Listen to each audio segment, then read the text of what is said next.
So people ask me about people's rights. So I'm out here with two of the finest Portland police you can find. We have Sergeant Clark right there, and we have Officer Baylor right here of East Precinct. All right. Smarter than normal, but they're out here. Now, when an officer approaches you and wants to talk to you, the best thing to ask him is, am I being detained or am I free to go? Okay, if he says that you're being detained, then you say, I do not consent to a search.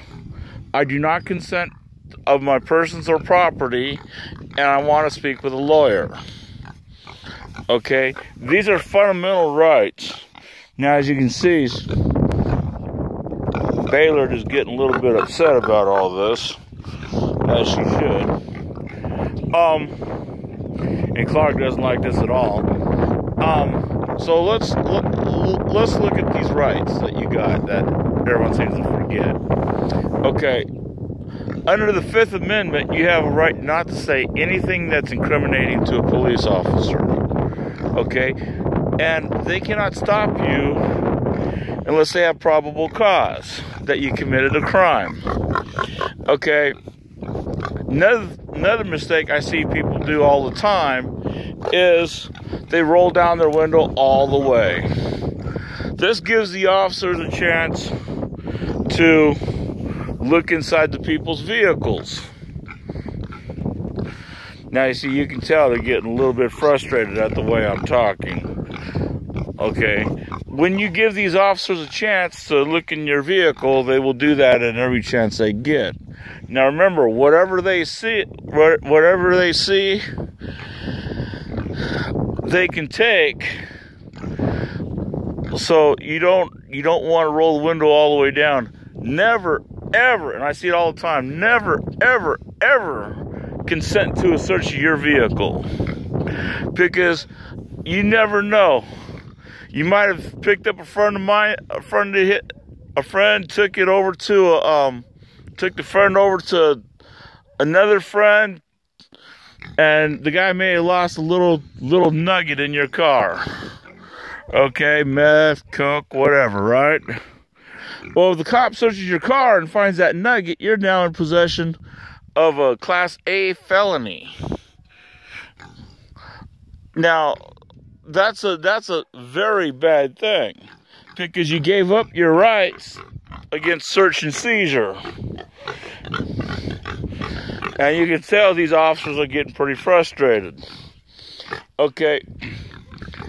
Second is when you try to defend yourself, okay, anything you say will be used against you in the court of law. That means anything you say to that cop, or anything that they can take as an admission of guilt, they're going to use as an admission of guilt. Okay?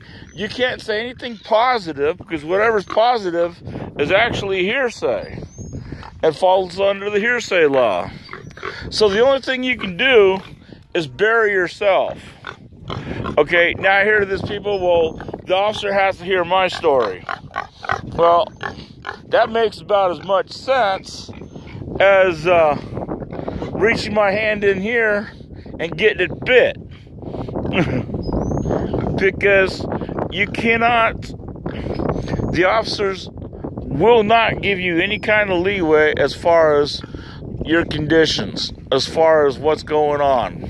Okay, they're there for one thing only. That is to throw your ass in jail, get your ass into the system, get your ass on probation as fast as they can. That way they can take away your Fifth Amendment rights, your First Amendment rights, and a bunch of other rights. That's their sole purpose in life. People say, oh yeah, the officers are out to help people.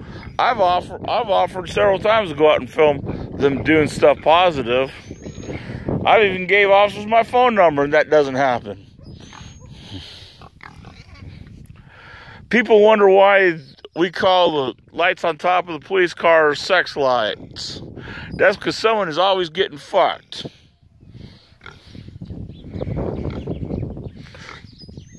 So remember, the cops are not your buddies.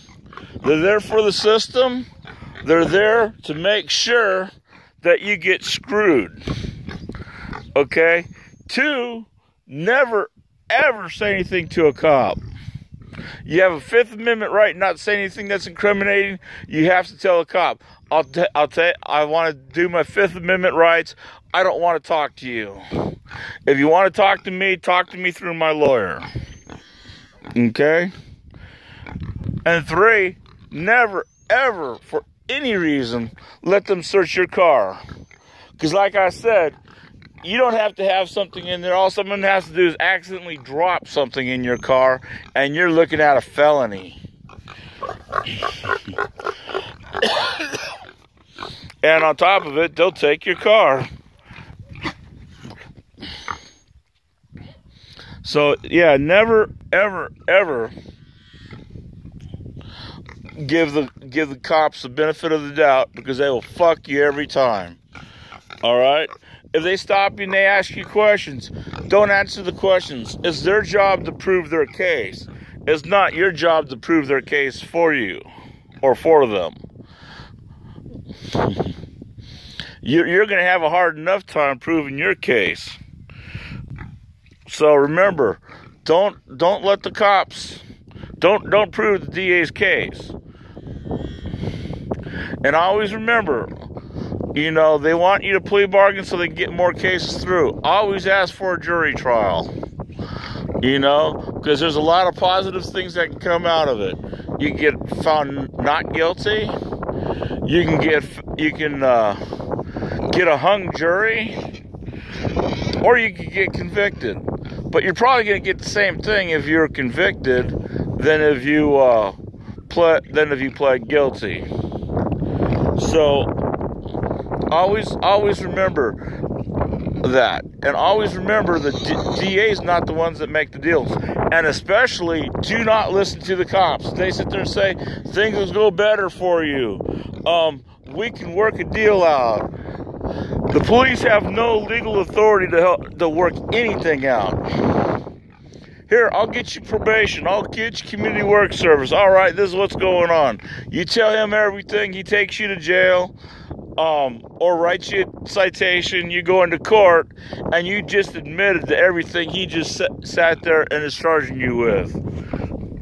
It's called a confession. Never, ever, ever confess